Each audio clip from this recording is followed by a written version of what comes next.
There's no place to escape to. This is the last podcast. On the left. From your glade. That's when the cannibalism started. What was that? So I'm reading The Philadelphia Experiment by Bill Moore, and the way it opens is the whole thing is like that creating invisibility is man's ultimate fantasy. Yeah, because then you can be like super fat and still be invisible. But still just look like a big green fart cloud, but can see any woman you want naked as long as she does not notice the giant buzzing green cloud in her room. Yeah, it's not quite as romantic as the movies make it out to seem, I don't think. Oh, no. No, you're a pervert. It's a pervert. All right. This is the last podcast on the left, everyone. I am Ben Kissel. That's Marcus Parks. And ever since episode 2, this other guy's been with us. I'm locked in now. Yes. This is my career now. Yes, it is. You're forced to be with me now, probably for another 19 years. Oh, and there is no time that I think about walking into this office and you guys are sitting there and, oh my God, we have conceal and carry. But either way. All right. Today's topic. I'm scared. I'm physically scared of you. That is satire. I am just joking. Today's topic is the Philadelphia Experiment, which I did not know a lot about until this week, and it's very fun. Yeah. It's very fun, and it is not the thing that Tom Hanks did in order to get very sick in that film. Well, I don't know how he lost all that weight, but we're not going to get into that. Absolutely not. The Philadelphia Experiment, a.k.a. Project Rainbow, was a rumored technological test that the U.S. government undertook on October 28th, 1943, to see if they could render a Navy destroyer completely invisible. Ooh. You hear that swishing noises? Quotation marks. Air quotes. This is an episode of only quotation marks. Imagine that the SoundCloud file has quotation marks on either side of it. So this is a very fun story. It is essentially completely fake, but it's mostly fun to talk about how fake it is. If you want to believe it can be true. Now, how does the U.S. government come up with the names for their operations? Operation Paperclip, Operation Rainbow. Is it just what they're looking at? Well, is there any rhyme or reason why it's called Operation Rainbow? Well, actually, Operation Rainbow, it's a bit of a misconception because rainbow was the code word for the Axis powers during World War II. The Philadelphia Experiment, a lot of what it is just these conspiracy theorists picking and choosing certain things and cobbling it all together to make a really fun story. Ooh, like a fun quilt full of absolute madness and nonsense. Yeah, and nerd pube hair. That's my favorite kind of quilt. It's very itchy. Now, according to legend, the U.S. government actually managed to make the USS Eldridge invisible in addition to sending it on a quick teleportation jaunt, but it came at the cost of the life, limb, sanity, or corporeality for most of those aboard. And that's the hardest shit. Yeah. If you lose your feet, that's bad. It is bad. But do they come back all healed up? Like with powerful... They're just gone. No. They're gone. Feet are gone. Feet are now in the ship. You saw an alien. That was kind of cool. You traveled to Norfolk, Virginia. Right. For up to maybe 10 minutes, they said, in the teleportation thing. But I mean, you don't even get to get a magnet because your feet are a part of the ship now. Oh, I see. So in Norfolk, Virginia, was there just a day in the 1940s where a bunch of feet were laying around? Well, we're going to get to all of that. I'm confused about the feet. You're Henry's jumping ahead. You're jumping ahead. Oh, my goodness. All right. We're teleporting ahead. Now, it must be said that the Philadelphia Experiment itself is mostly rumor sourced from two men, one of whom was the human version of a green text on a black background alien website, while the other claimed he met Mark Hamill in Hawaii in 1956. Interesting. I gotta say, because that was when he was like 4, right? He said that he met full-grown Mark Hamill in Hawaii in 1956. And time keeps on slipping. It totally does. And I know for a fact that Mark Hamill is a listener to many of the shows here on Cave Comedy Radio. He likes a lot of our tweets, so shout out Mr. Hamill. Shout out Mr. Hamill. And if you can confirm or deny that you met a man with the last name of Bielik in Hawaii in 1956, our Twitter is at LP on the left. Thank you, Mr. Hamill. What are you afraid of? What are you afraid of, Mark Hamill? What are you fucking hiding? I think that this is about cowardice, and I'm calling you out. I'm going to find you and your family, and it's easy to find. You're in Los Angeles, and I just got to walk around and be like, "Where's Luke Skywalker?" Oh my goodness! Point me to your fucking house. He's my favorite celebrity listener. He's the best. However, the Philadelphia experiment is, as Henry said, more about the people behind the conspiracy theory than the theory itself. And as you'll see, the story also plays a fairly large part in the development of UFO lore as we know it today. But before we get to the people, let's get to the experiment itself, presented to you, cobbled together from various internet sources the best we can, as there are mountains of conflicting information out there about this. Now, the Philadelphia experiment was supposedly the brainchild of Albert Einstein, Nikola Tesla, and Dr. John von Neumann, who was the wheelchair-bound Hungarian scientist who was partly the inspiration for the Dr. Strangelove character. And Newman! They got together for another experiment called How Many Virgins Can We Shove in a Room? 3. And I'll tell you how many. As many as you're willing to put your hands on. Oh, what are y'all talking about? Albert Einstein was a brutal pussy hound. I don't know. I was just making a joke because he's more intelligent than me, and I felt the need to bring him down a peg. I understand that, yes, he had everything going for himself. I am the most wonderful genius professor of physics of all time. Also, come closer, smell my mustache. Do you know what that smell is? Yeah. That pussy liquor. I got that pussy liquor all up in my mustache. Mister. Make me smart. Dr. Einstein, can we just get on with the experiment, please? Oh, yeah, you betcha. Oh, that slipped right into Jamaican by the end of it. Once again, like every single time. Somehow a Jamaican Einstein sounds amazingly fun. Pussy liquor, making energy into gravity. You got to get into it. Oh, my goodness. So the Philadelphia experiment itself was helmed in one version of the story by a guy named Dr. Frank Reno, who was looking for a military use for Einstein's unified field theory. Marcus, go ahead and attempt to explain the UFT. Gonna do it best I can. All right. Now, the best as I understand it, the UFT theorizes that all of the fundamental forces in nature, gravitational, electromagnetic, strong and weak nuclear forces, can be unified into one overall theory. Now, like, overalls like a man wears instead of clothes in order to be quickly released from his clothes? Overall meaning all-encompassing. Oh. I see. So, like when a boxer wins 2 belts and he unifies them. I mean... What? That makes no sense. Boxing You is mean coming different back. weight classes? It doesn't work like that. No, it does work like that. You can hold 2 belts in 2 different weight classes. It's very difficult to do. I mean... You can tell a heavyweight boxer Can go down to a Tracy middleweight. Gold himself. He can literally, like, he can purge himself into being a middleweight or welterweight, and then win also that battle. Is it a Yes, battle? It is a battle in some ways, but yes, they don't vomit. They work out. They're very in shape, Henry. Anyway. Now, for Einstein's part, he attempted to unify the general theory of relativity, E equals mc squared, with electromagnetism, I think. Now, the Philadelphia experiment tried to expand that to manipulate gravitational forces using electromagnetism to bend light so as to render an object invisible, I think. Right. I think. Because a part of the idea is, right, electricity and magnets have something to do with each other. You can get electricity from magnets, and using electricity, you can create electromagnetism. But they say that gravity is also in there too, and that's sort of something between zip zaps, magnets, how do magnets work, and gravity is how essentially UFOs fly, which is where we're going to get into the UFO bullshit later on. Magnets work when your grandmother sends you a letter and you have to put it on the fridge. I've tried to put other things on the fridge with magnets. They don't work. Magnets are weak. Yeah. I honestly think that we should have a universal, stronger magnets movement. I agree. That I will start in my room. I do have to say my parents didn't believe in modern medicine. My father has horrible arthritis, so he just had magnet outfits. And they didn't work. He just attached himself to a series of different things he didn't want to be attached to. See, I really So don't... he was just white trash Magneto. Yeah, basically, just spoons flying his way and stuff.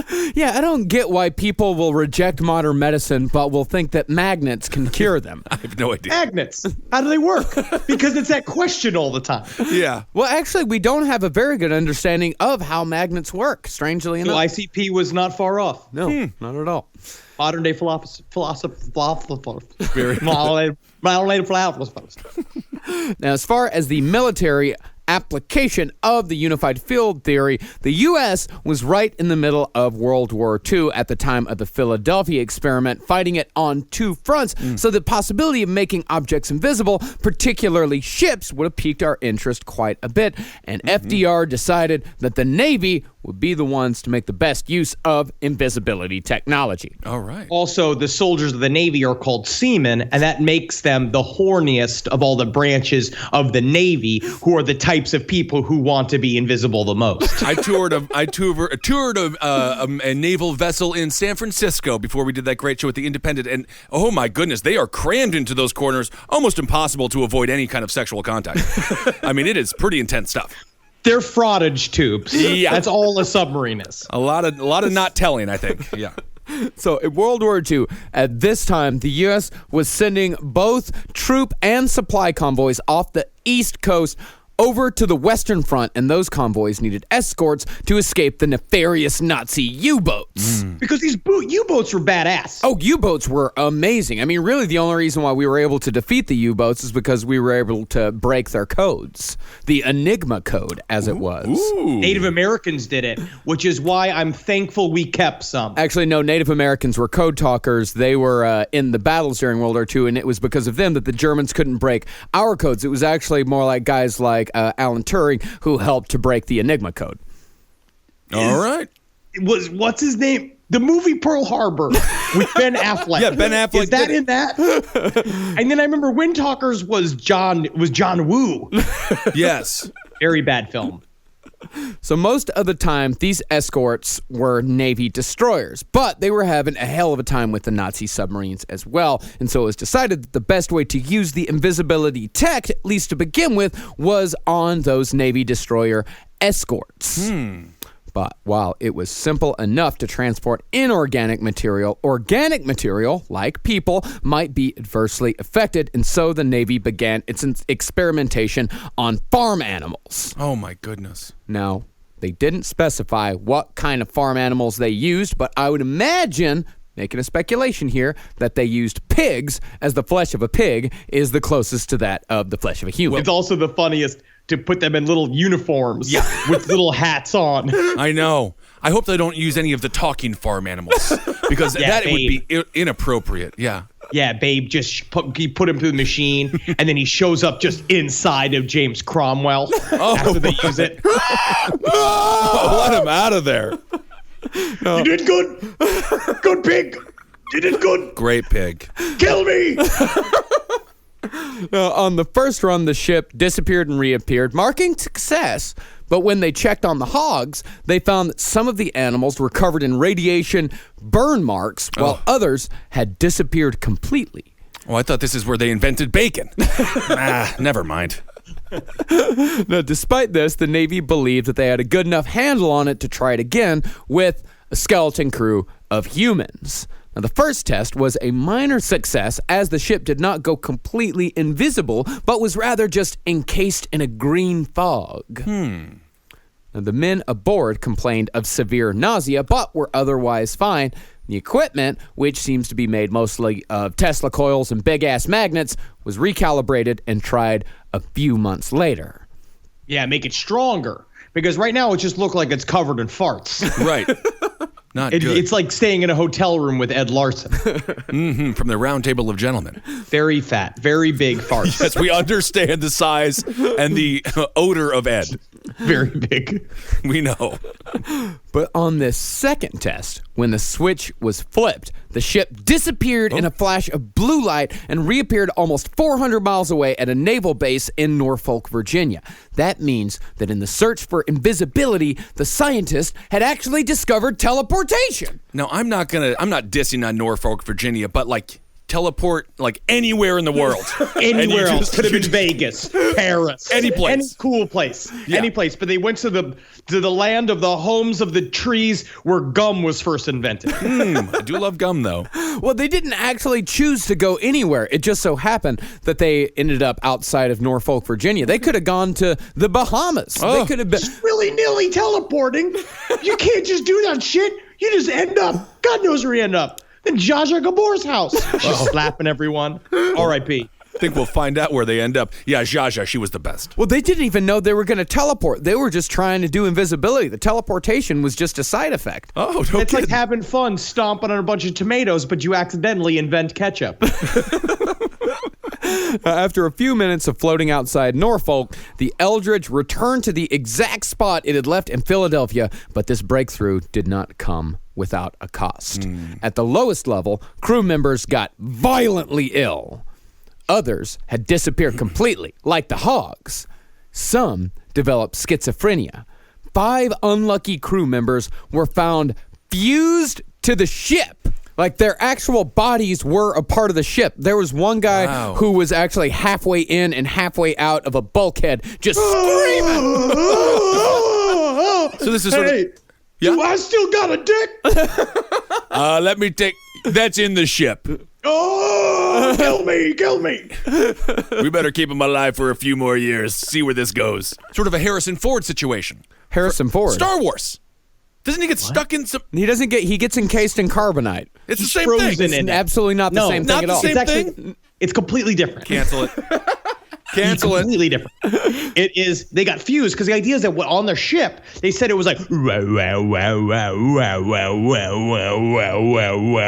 then everything became clear. And so all these dudes were. They said that they were stumbling around all drunk and like laughing and like and then they would walk up to stuff where the ship became like permeable and they would stick their hands in it and then all of a sudden they're back in Philly screaming. Wild. Yeah. It's cool. Yeah. Not the strangest thing that happened in Philadelphia that day either. I mean, Philly's a strange town. So some got violently ill, some disappeared, some developed schizophrenia, some were fused to the ship, but others were assigned to a fate worse than death, which we will reveal later when we get to our friend Carlos Allende. I don't know. I feel like being fused to a ship might be worse than death. No, but we'll get to it. They died because they were fused to the ship. Oh, I see. Yeah, I they thought died eventually. They screamed a lot. They died of screaming. Oh, I see. Okay. Now, those who developed schizophrenia were committed to asylums and were reported to their families as MIA, lost at sea. I mean, this is World War II. Guys go missing all the time. The ship's being destroyed left and right. Mm-hmm. While those on the ship who just got violently ill were brainwashed to erase their memories, and the whole thing was covered up and discontinued. Now, the reason why we know all of this, or at least know the story, is because a man named Carl Allen, a.k.a. Carlos Allende, wrote a series of letters to a UFO author by the name of Dr. Morris Jessup. Dr. Morris Ketchup Jessup. Ketchum.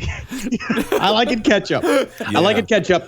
Also, not legally a doctor. No. But he would call himself a doctor, but he would never sign he would never sign any document with doctor because he never finished medical school. Oh, you can call yourself a doctor all you want. Dr. That's Benjamin Kissel. That sounds really accurate. That's good. Hey, your name is Dr. Benjamin Kissel. Thank God you showed up for this unofficial mammogram appointment. Let's feel them bags for some lumps. Are you buying this? Just all the guys who are like, we're fine. Like, let me touch him. Come over here, boys. Line up, men.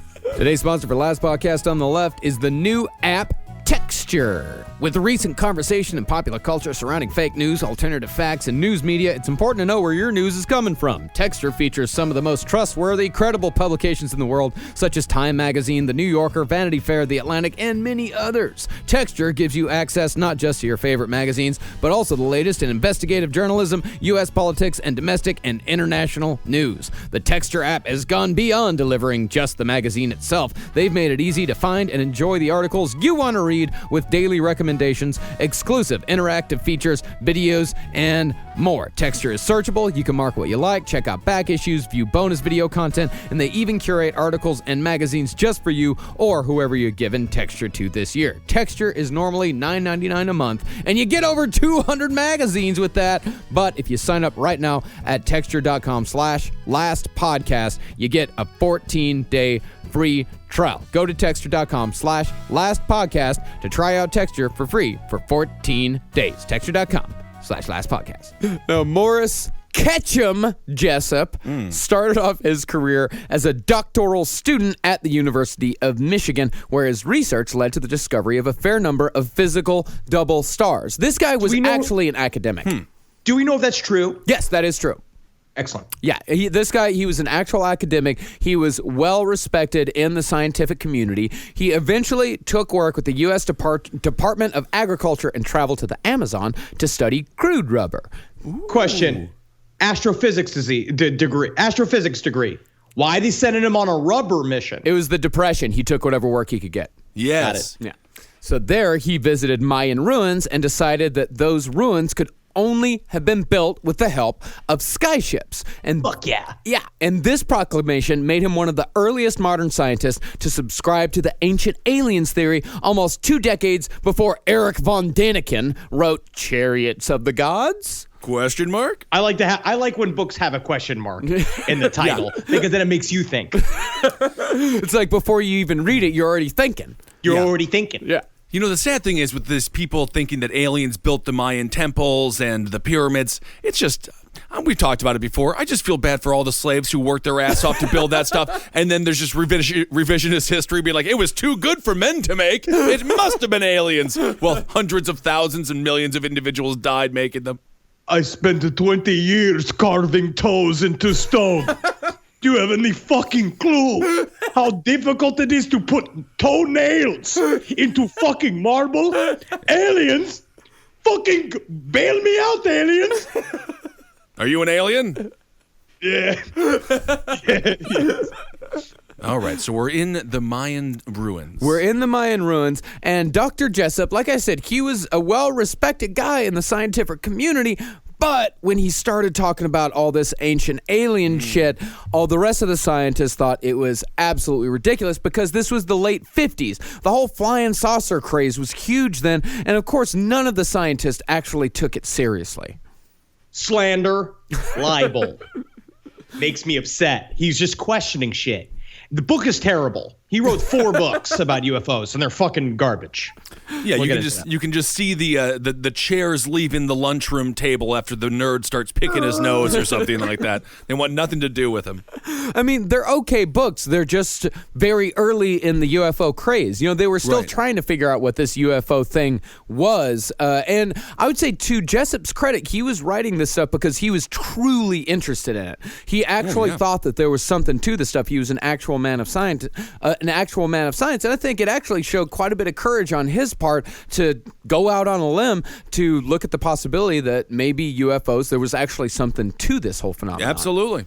And one of the coolest things I think about the Philadelphia experiment story as a whole is how much early UFO shit is brought up. Like the first time we're seeing ancient alien stuff, where the first time we're going to see a guy that acts as if he is in the above top secret like member forums. Mm-hmm. It's so fun. It's like all of the tropes for alien guys come out of this story. Yeah, this is like the proto UFO tale. This is like the Sonics. But even though Jessup's beliefs were ostracizing him from the scientific community, he still continued his work and published a book in 1955 called The Case for the UFO. This book focused on the propulsion systems of said theoretical ships, along with various historical accounts of possible UFO and alien encounters. It's well-worn territory, and it's very dry. But it's cool that it's the first one. Yeah. And it actually sold fairly well, which sent Jessup on a lecture tour where he started talking about Einstein's unified field theory in relation to his UFO propulsion claims. Because his whole thing was that humans were focusing too much on rockets to get us into space, when really we should be looking at other means, namely electromagnetism. What I did like about his stance, too, is that he called rockets bully science, because he said that we were using old school rockets as bullying our way to space, which is the nerdiest, saddest thing. So this was the 1950s. He was on this tour? 1955. I mean, Wernher von Braun was hard at work trying to get us to the moon, trying to make everyone forget that he was a Nazi just not a scant decade earlier. Sure. So this is, do you think that people invented marijuana, or well, not really invented it, but brought it back into common use in the 60s because they went to one of these lectures and they're like, it's interesting, but it would be a hell of a lot more interesting with a huge doobie. Yes. Let's do it. Jazz cigarettes. That's when because that's all, but when people were like, you don't have to write songs about driving cars or being with your girl. All you got to do is Nice. It's high talk. Jazz is like when a band plays underwater. It's really fun. Wait, what does that mean? I don't know. I just feel like it's good underwater music. You're just imagining The Little Mermaid. It might be. Now, this old view that Jessup had that electromagnetism was better than rockets for space travel caught the attention of a man who called himself Carlos Allende.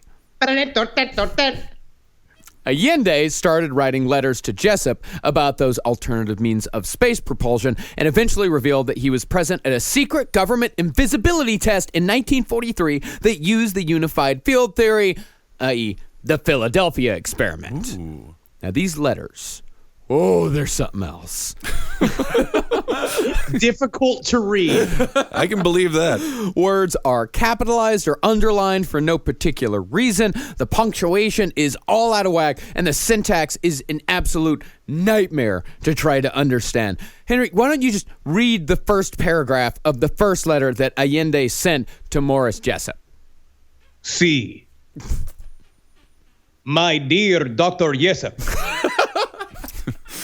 your invocation to the public that they move en masse upon their representatives and have thusly enough pressure placed at the right and sufficient number of places wherefrom a law demanding research into Dr. Albert Einstein's completely spelled wrong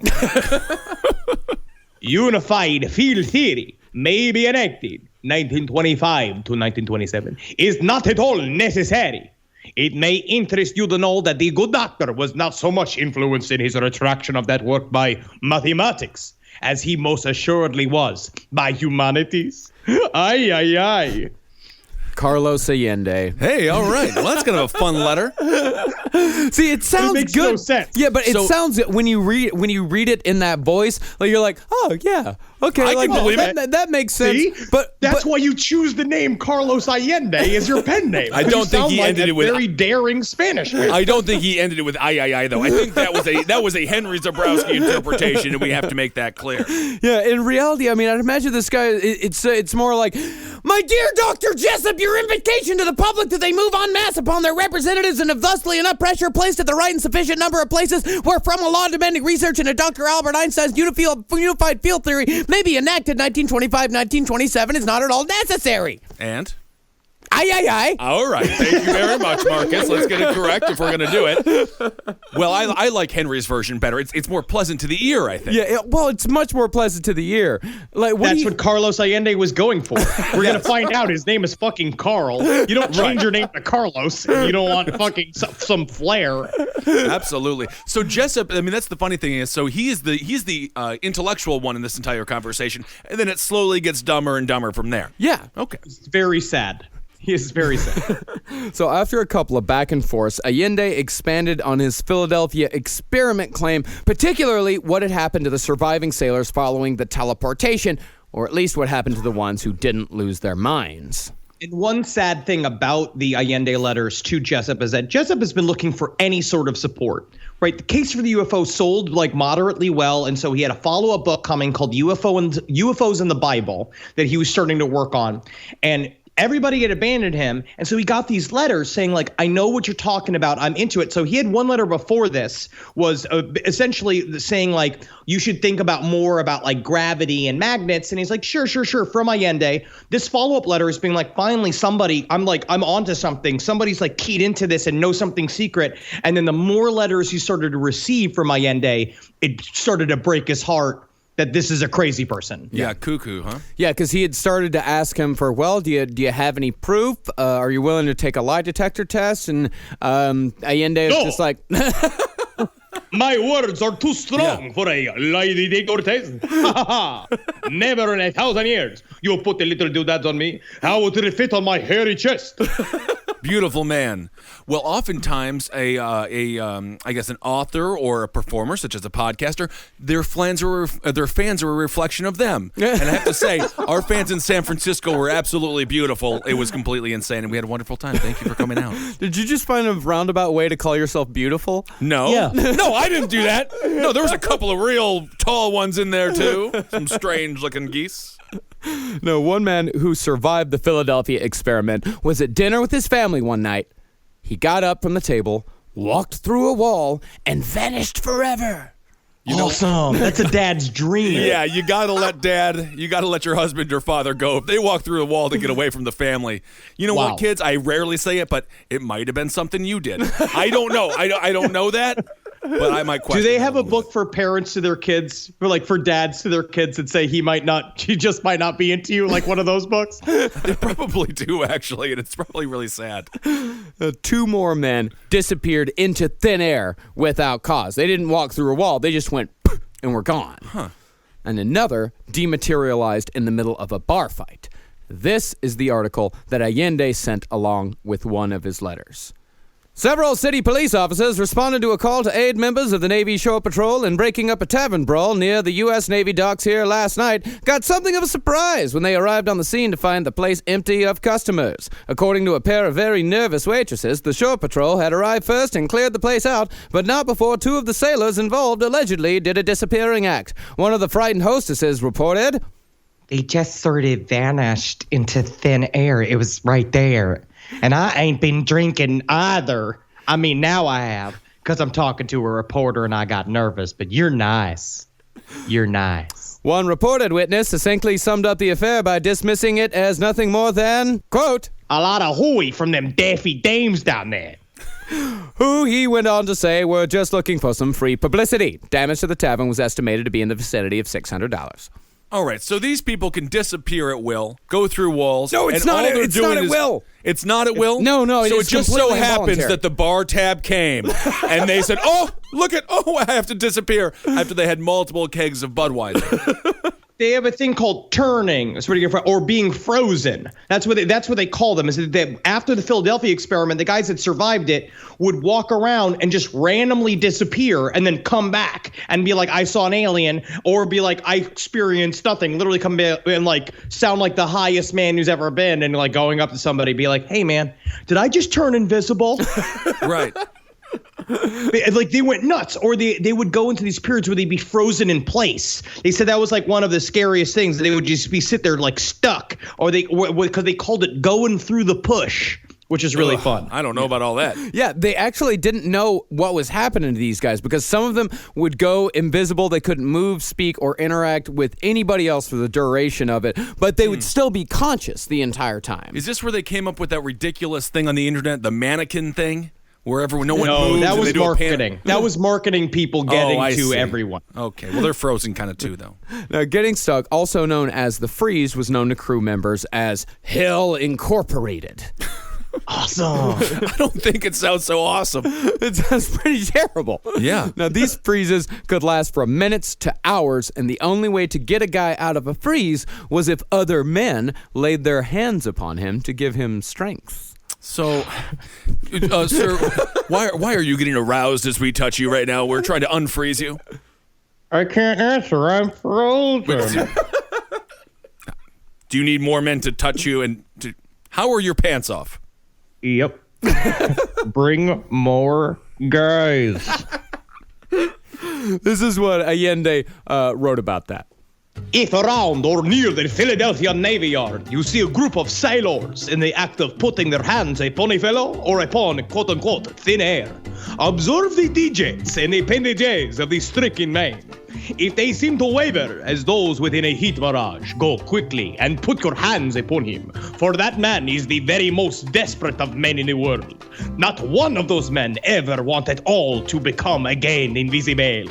I do not think that not much more need to be said as to why man is not ready for force field work, eh?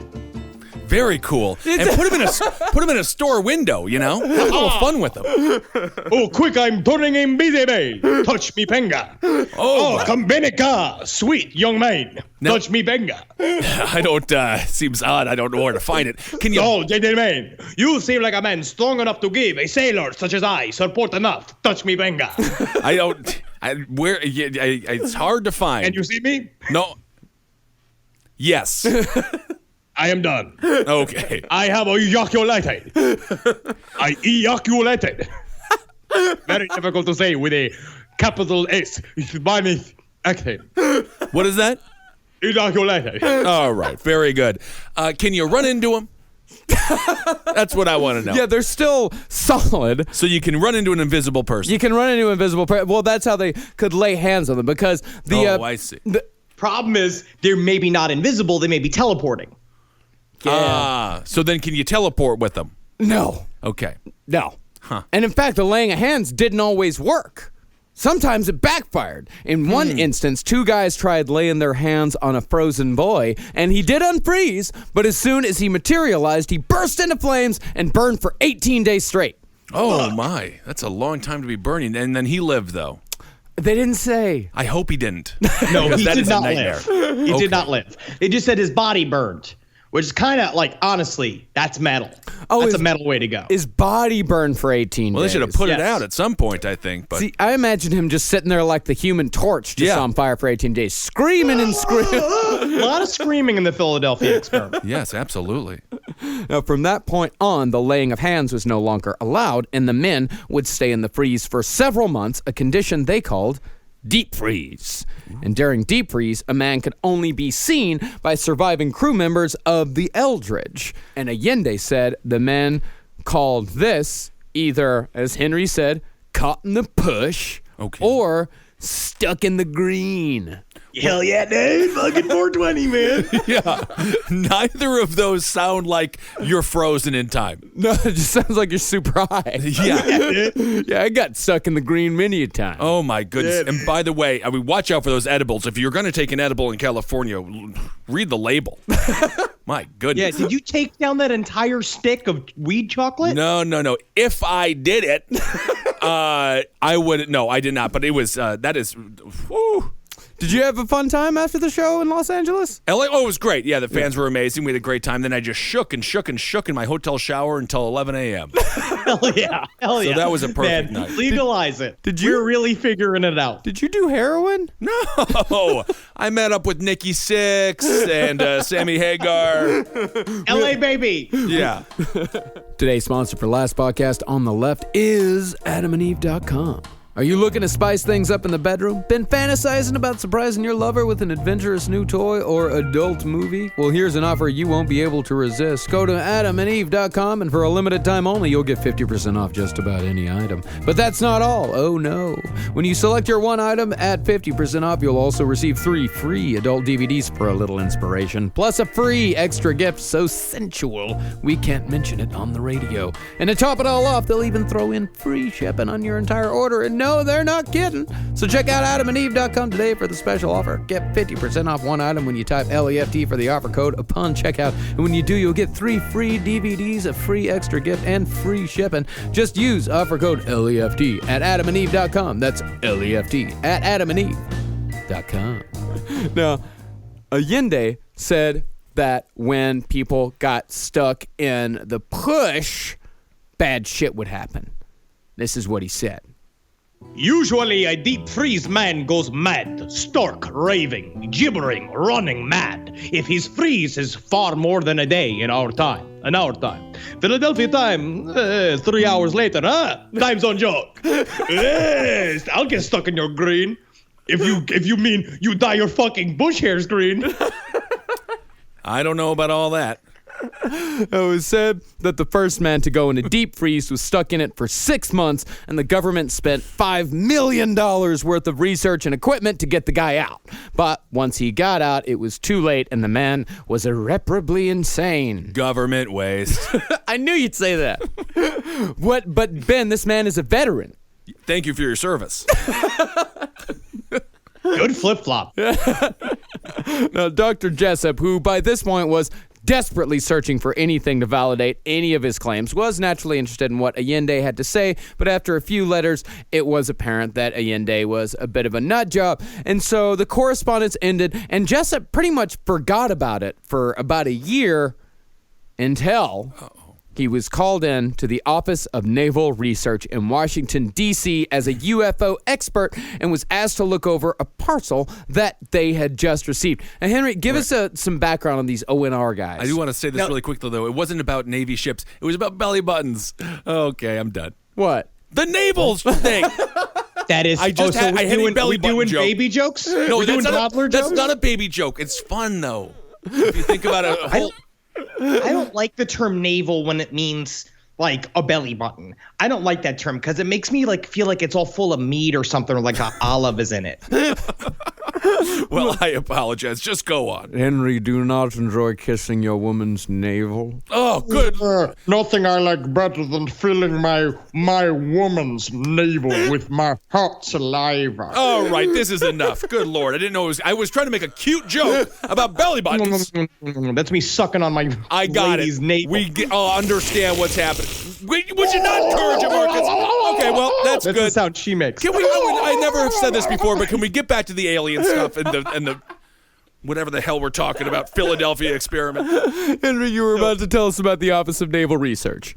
This is where it actually, for me, gets very cool. There was a guy named Sidney Sherby that worked for he was some admiral or something like that for the U.S. Navy. And so what he did was he was actively interested in the UFO stories. He had one of the guys that worked under him, a guy named Bill Ditch, who he said was like a top-notch guy, was seeing at the time what is described as Foo Fighters. He saw weird lights around his jet when he was flying around.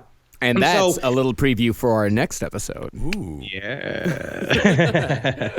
That's gonna be sweet. Yeah. He sent up so he wrote a report about it. It's like his buddy, the guy that he knows is like super fucking legit, said, I'm seeing this shit outside. Like I think that either it's some kind of Russian ship or there is something weird that we don't know.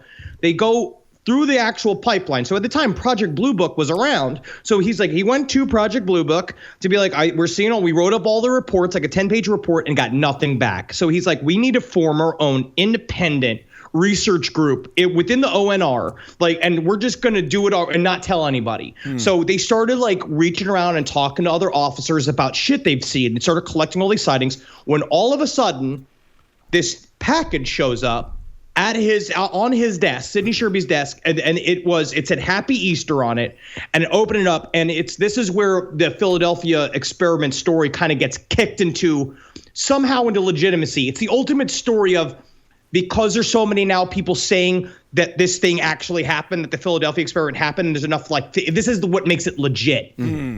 Or this is what gives it just the tiniest bit of credence. Is it just because Happy Easter? Happy Easter. And then, so that makes it real. But their story's really cool. The idea of like these guys doing an independent UFO investigation within the Navy, I did. Well, what's in the box? What's in the box? Well, these guys they were like the X-Files in the 1950s. That's essentially who these guys were. It's Division X from The Invisibles. Totally. Oh, okay. Now, as far as what's in the box. What's in the box? When Jessup arrived at the ONR, he found what was in the box. What's in the box? Was a heavily annotated copy of his book, The Case for the UFO. Now, we know this package came from Texas, but there is some debate where in the state it came from. Some say it came from Gainesville, which is north of Dallas in East Texas. Others say it came from Seminole, which is some 400 miles away near the New Mexico border in Gainesville County. What I can say about Seminole is that it's just a few miles away from Hobbs, New Mexico, which in this day and age is strong meth country. Oh. Also, Well, that's good. It's nice to have something to do. Also, Seminole is just a couple hours drive from Roswell. Oh. Maybe. Which is also now meth country. It's pretty much most of New Mexico, especially like southeastern New Mexico is very meth heavy. Don't even get me Farmington or Clovis. Yeah. I don't know. There's not a lot to do there, I guess. Clovis just sounds like a man who's having sex with his Labrador, but still is like fucking selling you hot dogs. I don't like it. Well, Clovis is actually where they found the earliest known settlement of man in North America. Oh, look at that. Right there in Clovis, huh? Isn't that nice? So the annotations inside the copy of the case for the UFO that was sent to the Office of Naval Research seem to be correspondence between 3 different people, with each annotation written in a different color ink to correspond with the correspondent. Ooh, that's kind of fun. Yeah, it's super fun. Remember those ink pens where you had 5 different inks in one pen? I do. That's the only happy memory I have of childhood. Yeah. And then one time I got a huge pencil and I brought it to school and everyone said, it looks normal in your hand. We had a good laugh over that. Meanwhile, you're just loading a gun. It's just like, give me a reason not to shoot. Give me a reason. And then you discovered basketball. And then I just looked down and I saw my huge pencil and I laughed and laughed. Now, the only correspondent given a name in the annotations was Jimmy, while the other 2 were named Mr. A and Mr. B by the ONR. Now, if you are into esoteric writings, this is a fun-ass book to read. Look up the Varo edition, VARO edition of The Case of the UFO. There's PDFs online. It is one of the first examples of crazy UFO writing, and it's so much fun. Like, because it's got characters all over it. It's aliens talking from an alien's perspective. Yeah, it's proto-Bibliotheca Pleiades. Like, all the weird alien language that you hear spoken out there, like at least like the crazy alien language, it's not new to the internet. This shit, like people have been ranting about this shit in writing for decades now. Now, it seemed as if this edition of The Case of the UFOs that was annotated in 3 different colors of ink, seems that these 3 people that were writing to each other were extraterrestrials, or at the very least had enough knowledge about extraterrestrials to be casual about the whole thing. This is an excerpt. Wow. I should have enjoyed seeing Lemus Chieftain trying to maneuver the first craft before directional field induction was discovered. That, to me, is classic tale of howlingly good humor. Do you remember when we milked that black man? I can't believe that he was married to a white woman. Yeah, Betty and Barney Hill, huh? Did you also invent the 5-ink pen? Ink? Oh, you're talking about, or is that the thing that humans make that comes out of their front tubes? I don't think because so. that black man made quite a bit of white ink, if you know what I'm saying. Thank you. And there's also what appears to be an alien language used in these writings. Here's an example of that. Yechem tai dal strendik? Nibidi, Tahuana, Fan Biskoa, Kai Trogimi, okay? All right, well, the floor is broken up here in the studio, and it seems this hell is upon us. Thank you for uttering those words, Marcus. That would be you just sound like a rabbi with a brain injury. Well, if I were to open up hell, it would be more like Yacham Tai Budar Shandik Nebedai Te Hawanai Fan Biskoa Kai Togimi. Okay?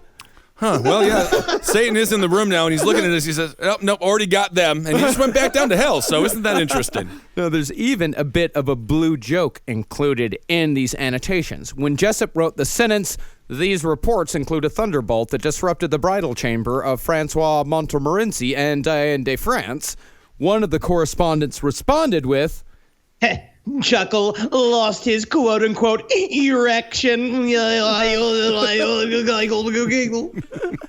They're very pleased with themselves throughout this. Well, they're having a lot of fun. They're good-time alien friends. But even though the whole damn thing was pretty goofy, the ONR, just like Jessup, was desperate for any source material and still called in Jessup to review the book they had just received. And Jessup took one look at the handwriting and immediately recognized the capitalization, misspellings, and the handwriting of his old correspondence buddy, Carlos Allende. He also recognized, written in the margins in reference to nothing in the book, a familiar claim.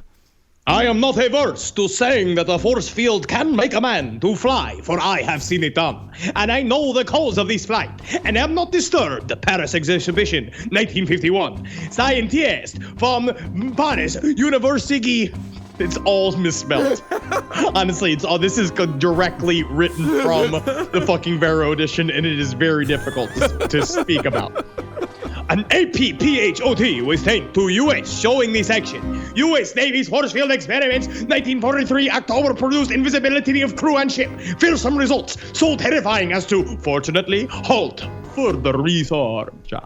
I think that's better than having aliens write it. I like this Carlos guy. I think he would be a fun time to hang out with. However, Jessup did think that the other notes written by Allende were intriguing, particularly the ones about propulsion, and so he continued his work in the UFO field and gave more credence to the Philadelphia story. Because there is some cool shit written in these annotations, because Carlos was actually, as we'll find, is actually a fairly brilliant human being, if a fairly pathetic human being. Mentally ill. Mentally They would say... Yes, it seemed like he was a bit on the spectrum as well. Yeah, a little bit, but also a fair amount of schizophrenia, most likely. Now, unfortunately, the only other lead Jessup got was a story from a couple of crewmen in which they said a homeless man had approached them and had yelled about an experiment in which most of the crew died or suffered horrible side effects. Well, you got to believe them. And if I hear a good story from someone who currently is without a home, I will give them money. I respect a great tale. I like a good story as well. Yes. I mean, just don't come to me with you need some money to go to your mother's funeral. Oh, my God, that guy, there's one guy on the G train, not to get too inside baseball, but his mother must be dead for a year and a half, and he still hasn't gone to the funeral. I guess it's a long one. I'm not sure. It's a long funeral. It's a long funeral. Anyway, he doesn't get my money.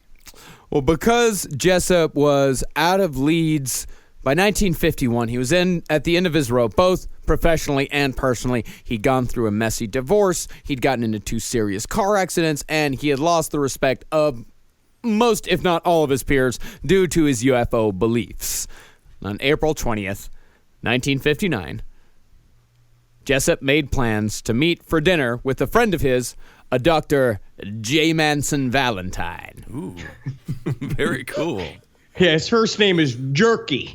So then he changes to the J because the rest was cool. Jerky Valentine. Sounds like a hell of a baseball player. This is J. Manson Valentine on the Midnight Hour. Ooh. Coming up, we're going to get a little blue. Here's Miles Davis on KCWW. Stay tuned. Long-time listener, first-time caller, Jerky Valentine. It's 3 p.m. It always is 3 p.m. when you're on the air, and you pretend like it's midnight. Are you okay? Don't know what you're talking about. It's the Midnight Hour on WCWW. We're going to get kind of blue. Here's John Coltrane. Huge pileup on I-94. All the drivers have fallen asleep.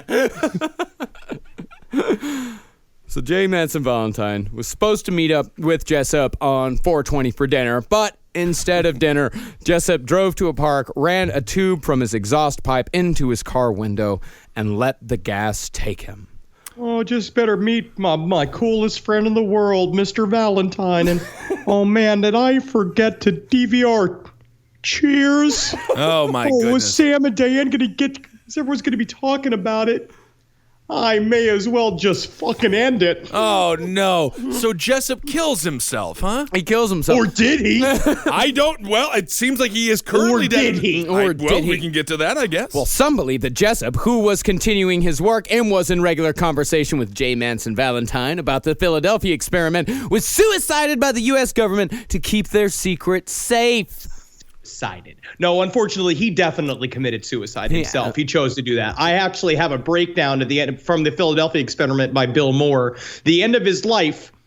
So just to read from it for a second so you can... So it is very sad. So after all of this went down, everything cooled off, right? He got called in to be the UFO expert by the Navy. They went over for like 3 weeks, and eventually they're like, this is horseshit. And he's just like, no, it's not horseshit. And they're like, get out of here. And so Jessup left because they were like, we'll do our own thing. This is like fucking up our actual investigation of UFOs. So thank you, but no thank you. And so he goes off. He tries to become an expert in Mexico of the Mayan ruins, but they won't let him do it. Like he went to go like be a part of it. So Jessup, After the collapse of his hopes for exploring the Mexican crater, had by 1958, it seems, all but given up his professorial duties in an attempt to make a living through writing and publishing. Although not immediately successful in this pursuit, he apparently felt free enough to continue trying for a while, even if it meant living on a somewhat reduced income, since his children were all gone and had moved away and his wife had left him.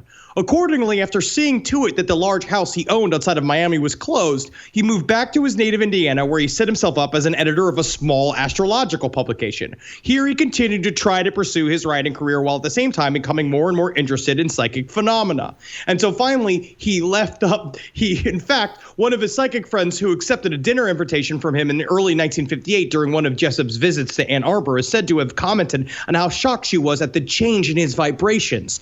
They had, she rather quaintly observed, taken on a sort of astral BO. And then he kind of died smelly, I guess. And then he killed himself and then asked them, apparently in his suicide note, he said, please get a seance together and try to reach me from the other side, but do it on radio so that we can prove that there is life after death. And never got that together. Didn't work out. It seems like huh? the psychic community is flaky. A little bit. Something tells me that might be true. The only way to achieve life after death is through music and podcasts. Wow. Yeah, if we were to die tomorrow, there would be hundreds. Well, at least until the infrastructure collapses and the whole internet goes down, and then it's just nothing. And then it's extra creepy because you're listening to dead people talk. Today's last sponsor is Bosch Season 3. Amazon's acclaimed crime series Bosch is back for a third season. Titus Welliver stars as Detective Harry Bosch, an honest cop driven by a dark past who is obsessed with punishing criminals, no matter what the cost. Haunted by the discovery of his mother's murder was covered up by the police, Bosch also finds himself implicated in the death of a serial killer he's investigating. Now Bosch must navigate the dangerous waters of a police department that believes he's guilty, while working with a partner who is no longer sure he can trust him. Bosch will fight to prove his innocence, even as he pursues a dangerous group of ex-Special Forces assassins, willing to kill anyone who gets in their way. Against the glamour and seediness of Los Angeles, Bosch will risk everything to clear his name, while bringing down the murderous crime ring, no matter how many rules he has to break to do it. Bosch. Stream Season 3 on Amazon Prime, April 21st. Well, whether Jessup committed suicide or was suicided, he would not be alive to meet with the second witness to the Philadelphia experiment, Al Bielek. Now, Al Bielek came forward in the 80s after seeing the movie The Philadelphia Experiment, which was loosely based on the event. Henry, did you ever get around to watching this? It's very cheesy. I just saw the trailer for it. I do have to eventually watch it, but it's cheesy and it's fun. It's a really fun sci-fi movie. But Al Bielek saw this movie and went, oh. Like he had this like wake up and he realizes that, oh man, I did that shit. Mm-hmm. Right.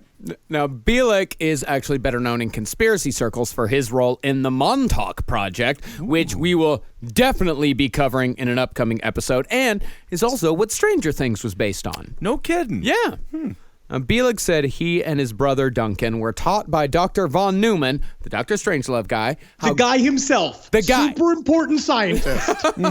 Taught these guys. I mean, this guy, Von Neumann, I mean, he's the guy that came up with, one of the guys that came up with game theory, the theory of mutually assured destruction. He's got, I think, 4 different degrees. Like, Von Neumann was a true super scientist.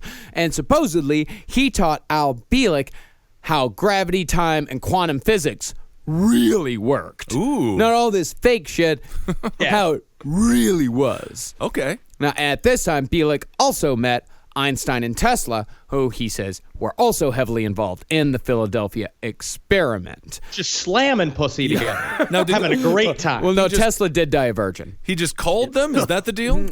He just called. What do you mean called him? How did he get a hold of these guys? No, They're around. Well, there's a whole story with how Bielik got involved in the government. But he was one of those guys that would tell stories like, my first memory was when I was 9 months old, when I heard my parents having conversation as I was sitting at a piano, and I understood every word. Oh, like Stewie from Family Guy. Stewie from Family Guy. He's also very similar to Phil Schneider. It's like that story too, where he's a weird outlier guy that made his whole name his whole life purpose is now being a professional witness. Sure. Yeah, and actually Bielik and Schneider were friends. Oh, okay. Yeah. Interesting. So here's where it gets. This is going to get a little murky here, but I'm going to need you to come along with me. Oh, sure. Yeah, I mean, it's been so clear and precise thus far. I can deal with a little murky talk.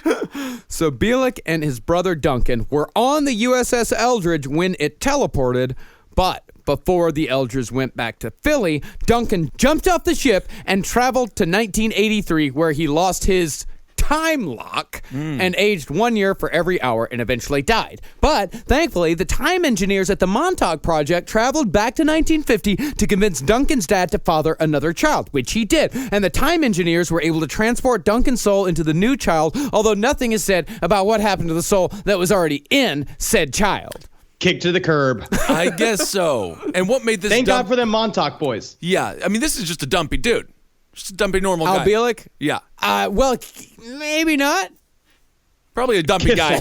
I'm going to assume he's a dumpy dude. How shameful. I'm not. This man teleported for the U.S. government. Yeah, but you're going to say he's shameful? Because I was watching a whole interview with him, an hour and 38-minute long interview with him, where he says that they jumped off the ship. And he's like, and we kept flying and flying and flying. I guess you call it flying. It's more like sideways falling. We're flying and flying and flying and flying. Next thing you know, me and my sweet, sweet brother Duncan, close as all hell. Love my brother Duncan. Ended up in a hospital room. First thing I didn't notice, the problem was all the TVs were flat. They showed me, and I was just like, give me a map. Give me a map.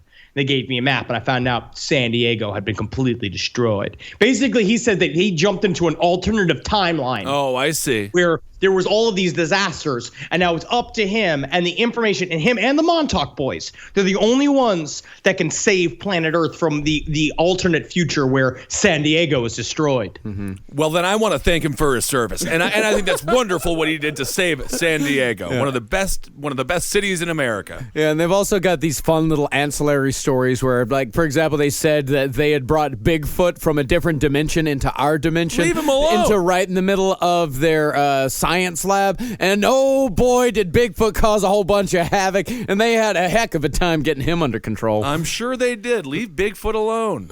It's like Bill and Ted if Bill and Ted were old white racists. So anyway, Bielik's story, like pretty much every other story in the Philadelphia experiment, has been disproven by multiple sources, multiple different ways. This is among the most easily disproven conspiracy theories we've ever talked about, which brings us back to Carlos Allende, real name, Carl Allen. Unfortunately, my real name is Carl. So you can see why I adapted the Espanol character. I am a little bit interested, though. Why did you go with Carlos? Anything to not be me, you know? Just by hearing you, yeah, I know. Yeah. I mean, yeah. Carlos Allende, I think as far as aliases go, it's pretty fun. It's a great alias. It's a great name. You have to be incredibly ballsy to go Spanish with your pen name. Yeah. But, I mean, it would be like if I went as, like, Marcos Parquez. Ooh, yeah, that could be your luchador name. Benjamin Giselle. Nah, that doesn't work. Kissel does not work in the Spanish language. Giselo. Kisselo is kind of fun. Sounds like a candy. I don't know. It seems like whole Spanish races got very used to saying German names. I don't think so. Where does your grandmother live again? All right, leave it alone, you scumbags. Good Lord. No, So in the summer of 1969, a man named Carl Allen showed up at the Aerial Phenomena Research Organization in Tucson, Arizona, and said he was, in fact, Carlos Allende. Furthermore, he told them that he'd made the whole damn thing up. But after the book The Philadelphia Experiment Project Invisibility came out, Carl reversed that confession about as fast as he could.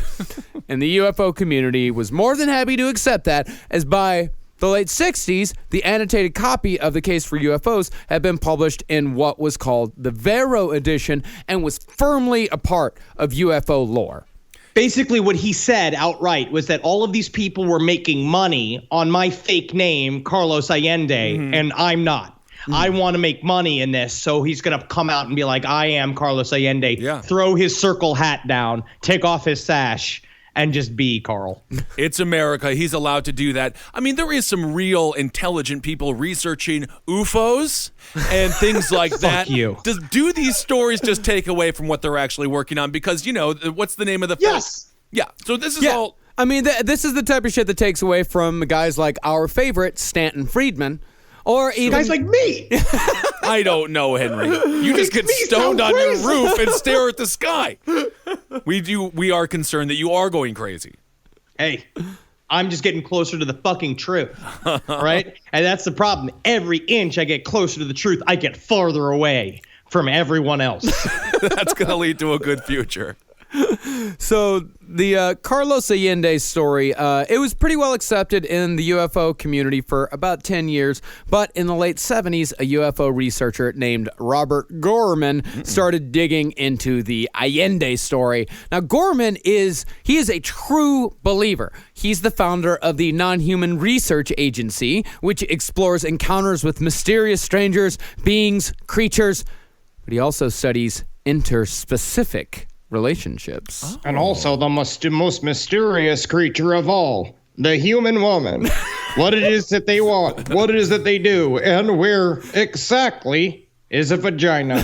All right. There's a great movie, What Women Want, that I think you should check out. Yeah, actually, if you go to Gorman's website, he has a heading that says bedroom encounters. All right. No one wants to hear that. He is also very handsome. He looks like Martin Short from the movie Clifford if he was a man. I love that movie, Clifford. I love the movie Clifford too. Gorman's a family man, though. We gotta say he's got a wife, he's got kids. We gotta treat him with respect. He's a family man. But bedroom encounters, that's the part he talks about sleep paralysis, or rather that the beings you see during quote unquote sleep paralysis are actually paranormal home invaders. Oh, I don't Ghosts like that. Ghosts are just happen to be the thinnest burglar.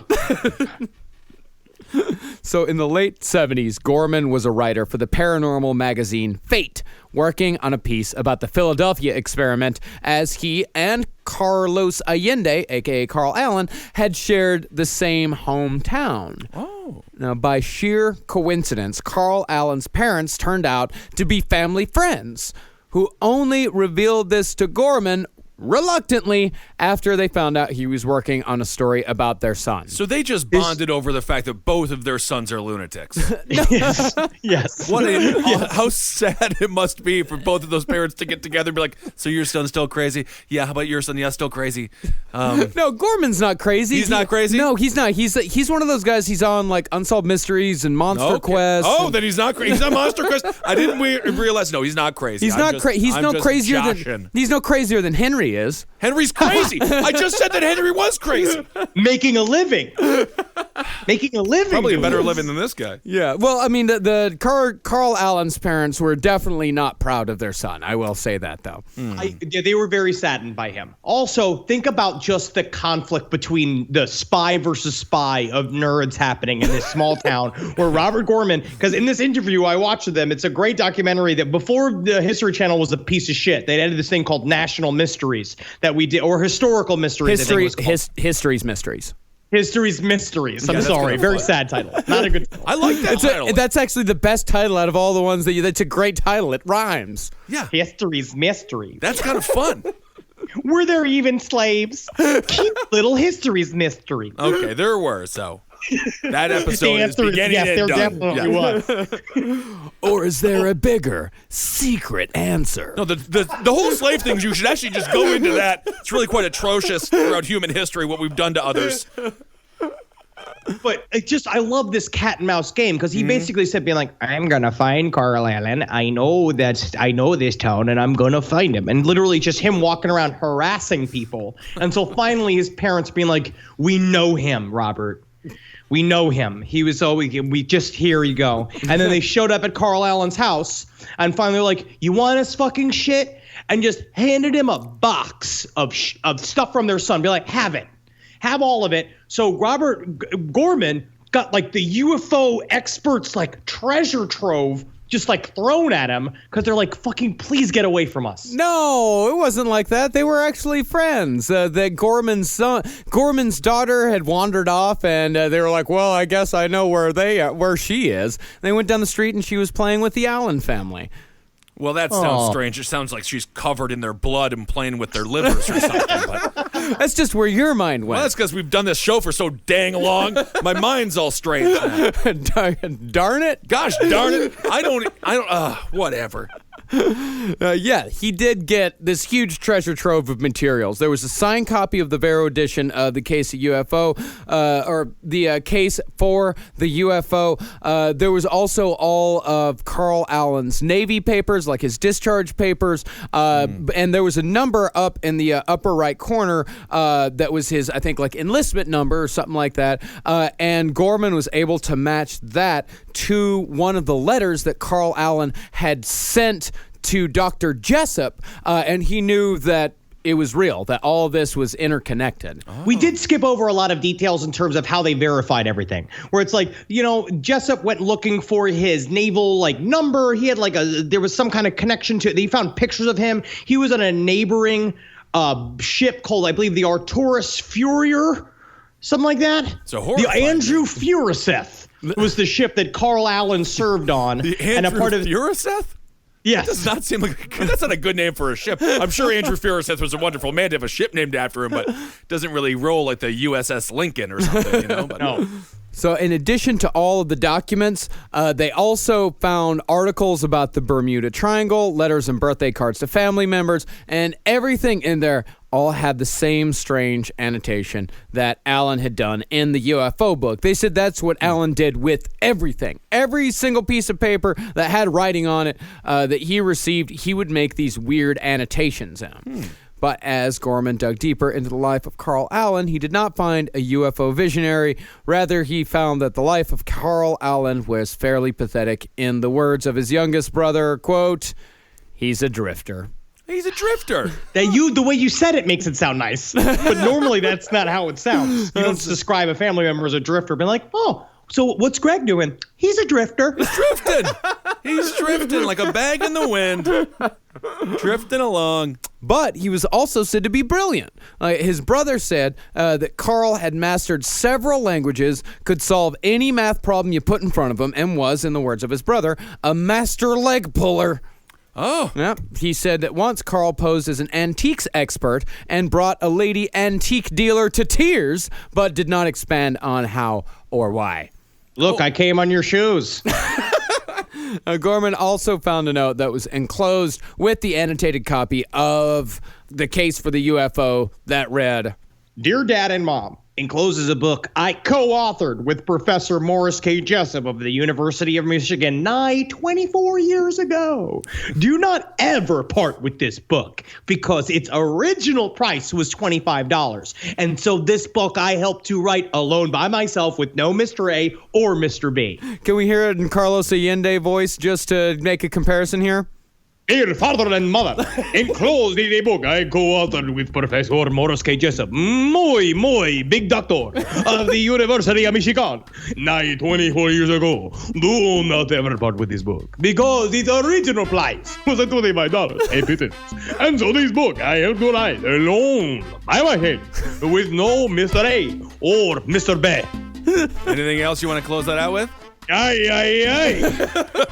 See, now I want to buy that book. I like that Carlos character. That was a brilliant move on that guy's part. So when UFO researcher Gorman released the article in Fate magazine about Carl Allen, pretty much exposing him as a fraud. Whole thing was a hoax. Allen responded with a fair amount of death threats. Very sad. But Literally just being like, I'll fucking kill you. Yeah. Yeah. But when Gorman finally met Alan, Gorman said it was about the most anticlimactic moment of his life. Said Alan was none but nice. Oh. I guess he just Nice decided guy. he wasn't as angry as he wanted to be. That's like Also, you just saw how impressive Robert Gorman was, and he didn't want to fight him. absolutely. But since the Vero edition was to many ufologists an important artifact, the UFO community shunned Gorman after the publication of the article. And as far as the fate of the USS Eldridge went, it was given to Greece, was lost briefly due to bureaucratic error, and was eventually taken apart and sold for scrap metal in the 90s. So there's still people in there. Be like, it's very bizarre. There's a bunch of thumbs and eyeballs in the inside of this thing. But also, to be honest, the one thing that could be true out of this is that Carl Allen was actually on a ship, did happen to see a ship lined with a technology called degaussing, which was supposed to render ships invisible to radar by putting electronic wiring all around it. Or it was just some weird thing they tried to do for a while where they put wires around it and they would run electricity trying to blow off pings, radar pings. Oh, yeah. And that Carl Allen saw that and just ran the story with it. For all intents and purposes, we do have invisibility at this point anyway when it comes to our airplanes and naval vessels when it comes to them not being able to be picked up on radar and stuff. Yeah, so the technology isn't that crazy. Yeah, actually. radar invisibility is not crazy at all. In fact, I mean, I'd go even a step further from that is that some of the guys that were involved in the degaussing experiment said that they'd talk in the local bar about this type of shit like all the time, and they would say, yeah, we're making the ship invisible, but they were just making the ship radar invisible. Very and cool. So it's possible that Carl Allen took these conversations and just ran with them. And with mirrors. Also, I find a good way to make a ship invisible is that you just cover it with the plight of the American Romani. Very good. With the American Romani are having a bad time? The plight of the American Romani is I'm not sure what that incredibly is. ignored. Essentially invisible. I don't fully understand it, but that's all right. I haven't understood a damn thing in this whole episode, so that's totally fine This with has me. been a confusing one. This is the one to get dumb on. You just get This dumber is. with this information. There's an entire book that I purchased for $19. $19. That is 288 pages, Oh, my. including the index, which it has, which is all fake. We have been All right. waiting in murder and child death Yeah. and horrible things for months now. Let us have something done. No, this is very nice. I loved every second of it. So this is our first one back. We won the fucking Webby. Yeah. That's Thank right. you so much. Thank you. We did it. We have the mandate. We've been talking about it on the last stream. Yeah. We're running with it. We're making changes. People are heeding our call. And What we got big things changes to are do. we making? Big changes. 100 days from now, I want to mark 100 days from now. We're going to see how many things we've done with our mandate. All right, everyone. Thank you guys so much for listening, and thank you so much for supporting us on Patreon. That has been totally life-changing and wonderful. And Marcus, you know the information on all that. Yeah, absolutely. If you give just $1 to our Patreon at patreon.com/lastpodcast on the left, you get advance tickets to all of our live shows, or at least as many live shows as we possibly can. We just announced a new show. We are coming to Milwaukee in July, and we're about to announce a whole bunch of others. Of course, next week we're going to be doing our Texas tour. We're going to Austin, Houston, and Dallas. Dallas is sold out, unfortunately, but there are still some tickets left for Austin and Houston. So be sure to jump on those as fast as you can. You can go to cavecomedyradio.com/live to get all of the ticket links. And again, I want to thank everyone who came out to our San Francisco shows. The Masonic Lodge was absolutely amazing. Los Angeles. I'm sorry. Yeah, Los Angeles. I think I said San Francisco before as well. Yeah. Anyway, it Yeah, doesn't I just matter. thought that you were just living in the past. Yeah, whatever. We'll thank the San Francisco crowd as well. Los Angeles for the Masonic Lodge. That was an unbelievable show, and people were so great. It really was. That was one of our favorite shows that we've Yes. ever done in one of our favorite venues. So thanks to everyone at the Masonic Lodge at Hollywood Forever Cemetery. And we'll be coming back to LA here very soon. Great staffing, great security. The security was the best. They were Of amazing. course, we don't need them. Our fans are incredibly kind. Yeah. But Still, though, it's nice. It's kind of funny to have it. Honestly, it was cool as fuck. Thank you guys so much for coming out. That was that was also one of my favorite shows of all time. We had so much fun. Yes. Ooh, and I want to thank a man who sent us some amazing, I think it's a man, someone named Cuddy from Speak Easy Tattoo in Boone, North Carolina. Cuddy Beige. They sent us these amazing Hail Yourself t-shirts. It says Hail Yourself in metal writing, and it's got an awesome fucking goat on it. So I want to say officially thank you to Speak Easy Tattoo, Cuddy Large. Thank you so much. And it says, please come to North Carolina so I can hug you. And yes, indeed, we will be in North Carolina, I'm sure, at some point, and we will hug you as well. Oh, and also Ant Apparel sent us a lot of really awesome t-shirts. I want to thank them. In fact, that guy sent us 2 packages with almost identical letters written along with them, but completely different t-shirts. I think he forgot that he sent the first one. Love it. So he sent 2. Happy accidents. I love it. Thank you guys so much. Check out Last Stream on the Left on adultswim.com/live/streams. Tuesdays, 8 p.m. We got one coming out very soon. And then also, this last week is the season finale of Your Pretty Face is Going to Hell on Sunday on Adult Swim at 11:30. Check it out. We've had a lot of viewers. I've had a lot of positive feedback. It's so fucking cool. Hail Satan! It means so much that you support us. It's so fucking cool. Yep, that show is doing great, and keep on supporting all the shows here on CCR. Last podcast on the left, which is the one you're listening to. Abe Lincoln's Top Hat for everything political. You can go to bkforbk.com. I got my platform up there, which is really exciting. Woo. And then Henry, you're officially on the endorsement list, by the way. So you have to make a video for me. It's gonna go great. We're gonna get some sex workers on our to advocate for us. Wait, am I on it? Not yet. You haven't officially endorsed. Cool.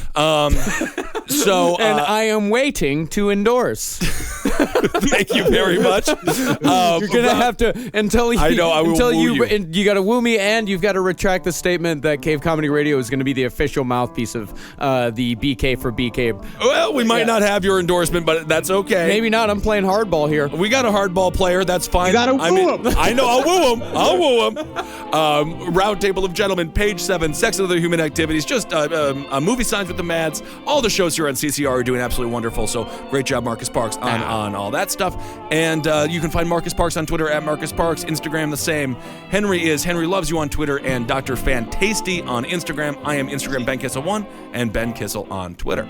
And follow us on everything for Last Podcast on the Left at LP on the Left. All right, hail yourselves, everyone. Hail Satan. Hail Geen. Hail me. And let's do a Magustalations as well. Magustalations. The Magustalations heard around the world. It really is. Is that what we're going to call our Webby win? The Magustalations heard around the world. Goodbye, everyone. Yeah. Ready to go. All right, it's time for the Patreon shout-outs, everyone. Thank you so much for everyone who donated. I'm going to be working on a creepypasta. I hope to get one done this week. We got a busy week here as always, but it'll be fun. Oh, yeah. All right, I guess I'll just start it off here with the fella. His name is Cody Carpenter, and he pledged $50. Thank you so much, Cody Carpenter. Thank you, Cody. Devin Jerome, Abby Gaylord, Ian Rankowitz, Edward Hintz, Antonio Galindo, Daniel Cohen, Amy McFarlane, Shane Lee Cornelius, ooh, sounds like a university building, Steve Gerben, Brian Lewandowski, Dylan Doherty, Stacy, Lauren Lalonde. Thank you so much for donating. Alana, that's my first name. Marija Corson, James Gilmore, Julia Porter, Becky Kumpf. Don't say it. It's Kumpf. Becky Kumpf. I'm actually, it means he's probably attractive because that's what happens. Oh, yeah, always. Yeah, I think Sasha Gray's real last name is like Gorski. Oh, yeah. Gorski's a great last name. Yeah, don't fucking shit on that name. It's a great name. You got Spencer Jansen, Richard Edens, Elena Pantoya Nelson, Alexis Ashbach, Stoner Mom. I bet she's a great mom. I love it. Jared Cram, Jürgen Durskog, Dominique Kalich, and Nicolette Moreau. Oh, okay. Damian Maldonado, Eric Johnson, Carol Lingren, Stephen Frank, Sharon Lausen, Jenna Pucci, Angela Gomez, Claire, Wendy Helixson, Erin O'Laughlin. Hey, girl. How are you? Hey, Thank girl. you for giving your money. Dylan, Lucky Desperado. Ooh. Tyler, Analia Golovin, Eric Buckridge, Zach Brame, Beth Nuyens, Dave Salvatore, Stephen Malstead, Carly Weatherby, Gavin Crabtree, David, Alyssa Gray, Jennifer Milska, Adam Slater, Kate Landis, Hillary Barton. What's going on, girl? Hello. Thanks for giving us your money. I like your money. All right. I like it. Brian Sweeney, AJ Simmons, James, Deidre Eichstead, Emily L., Megan Taylor.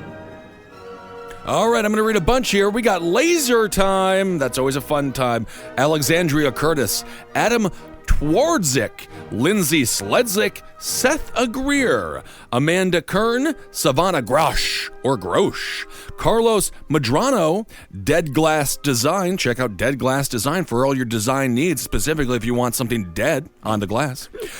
Chris McCann, Stephanie Flick, Maggie, Tony Muchka, Kim Carson, Desiree, J.D. Martin, Aaron Egon, Eli Sims, Tommy Center, Emily Cusick, Elizabeth Alt-Phyllisich. That's a tough one. Alt-Phyllisich. Hayden Bamford, Peter Nokio, Julian Levy, Jesse Barnes, Martha Womserly, Jenny Price, Nikki, Ryan White, Jerry Caldwell, Kelly Fitzsimmons, Raiden Cloutier, Livy Hoskins, Matt Eddy, Margaret Shell, and Mandy. Thank you guys so much. I got Travis Middleton, Tali Herska, Ellie McKenna, Brittany Garreau, Rory, Bobby Welch, Chastity Copany, Cole Geisman, Brady Bennett, Griffin Meckelberg, Tristan Powers, Alex Moore. Alex, thank you, Alex. Thank you very much, Alex. Alex is a wonderful stand-up comedian here in New York City and a good friend. Sarah Kavanaugh, Richard Whitesell, Eric Green, Sarah Jean Thomas, Jason Arnott, Kristen, Ellie Brown. Hey, Ellie. Hello, Ellie. Hey, Ellie, what's up? Thank you, Ellie. I miss you. Sarah Schwaber, Gracie Whelan, Heather Jones, Cynthia Vrabel, Sean Parks. That's Sean. Interesting. That's my name. That's my name. Emily Brown, Amanda Caitlin, Hannah I Hardman. know Emily Brown. What's going on? I think so. Actually, probably it's a very common name. I think it may be my friend Emily Brown, but I don't know. Amanda Caitlin, Hannah Hardman, Jonathan Roche, Corey Fisher, Natalia, Bree Burkett, and John Enos. All right. Ooh, Sawyer Cost. Hey. Shara Viva. Jack Hazard. Nick Downton. Logan R. Michael Forbes. Abby Pugh. Lewis Glass. Matt Sefford. Ellie Jamos. Eleanor Shakeshaft. That's a great name. Like Shake Shack, but yeah, that's what I was thinking. With cock. All right. Eric Schwartz. Tracy Bunting. David Tenbarge. James Blick. Justin Davis. Sheila Connor. I'm looking for Sheila Connor. I'm looking for Sheila Connor. Sean Schaefer. Bailey Petrie. Molly Brown. Hey, who are you looking for? I'm looking for Sheila Connor. Get to the job. Look out. Rob Black. Annie Nash. Jason Just. Oh, it's just Jason Just pledged. This is Jason. Eric Holland. Tara Dalton. What's going on? I know your fucking ass. Joseph Williams. Faye Schofield. Jessica Evans. Maria Anwar. Adam Blackburn. Caitlin Hernandez. Joseph Rice. Emma Britton. Jesse Lacey. Warren Duff. Lauren. Helena N. Gracie Ham. Sarah Magelson.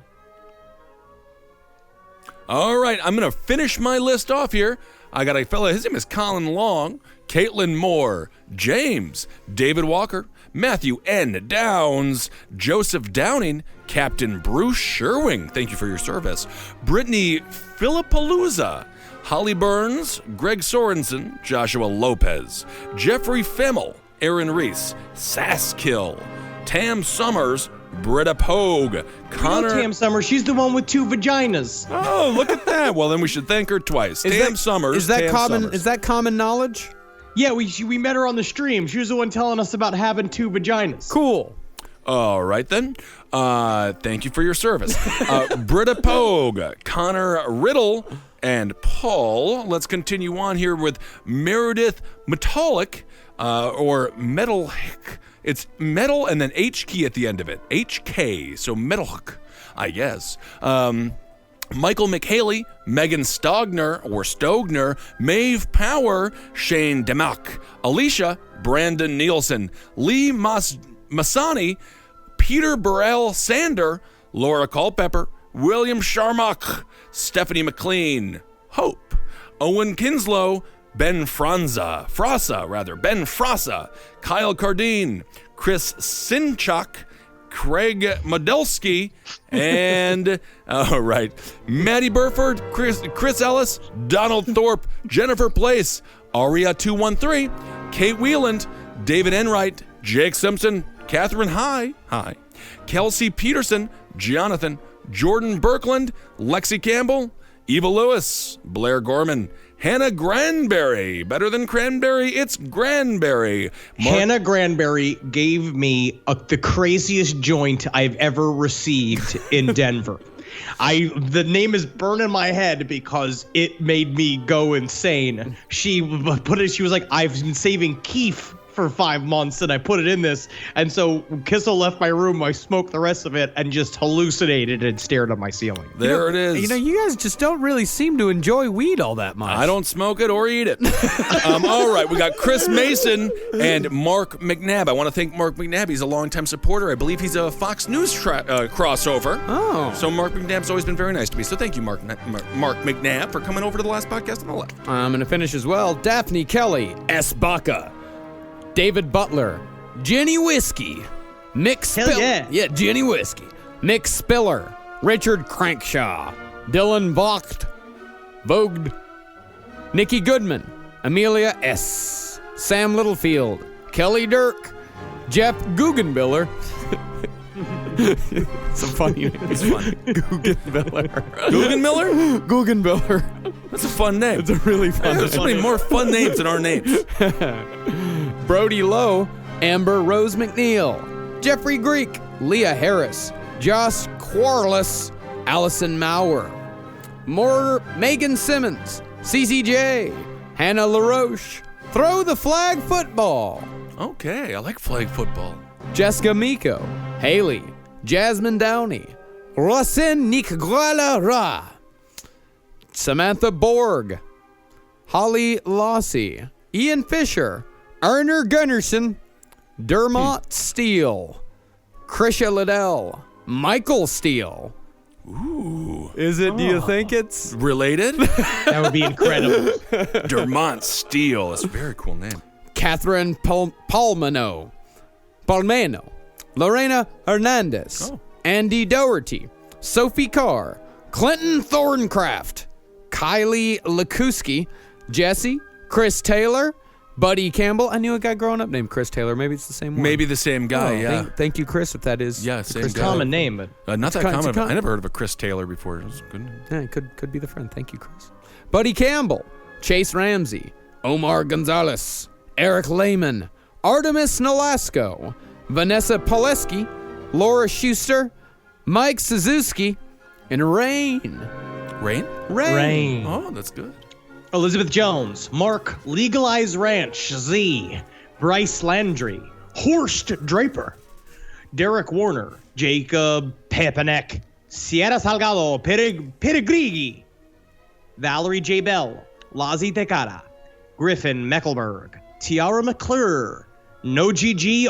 Augustine, Jonathan Nolan, The Wolfman, Sarah Harding, Luke Landy, Ben Stansbury, Christopher Lee Froller, Dan Flanagan, Nathan Quella, James Millen, Kevin Ikes, Megan Cockrum, Nicole Wong, David Raposa, Greg, Shauna Walter, and Phil Bear. thank you for your service. All right. Well, thank you all so much for donating. You're the lifesavers that allowed us to do this. So we really appreciate it. And I guess we're just going to do a hail yourselves on my part. Hail Satan to you. Hail Geen. Thank you very much, everyone. We couldn't tell you how much we appreciate it. Yes. Bless you. And a collective magustalations. Bless you.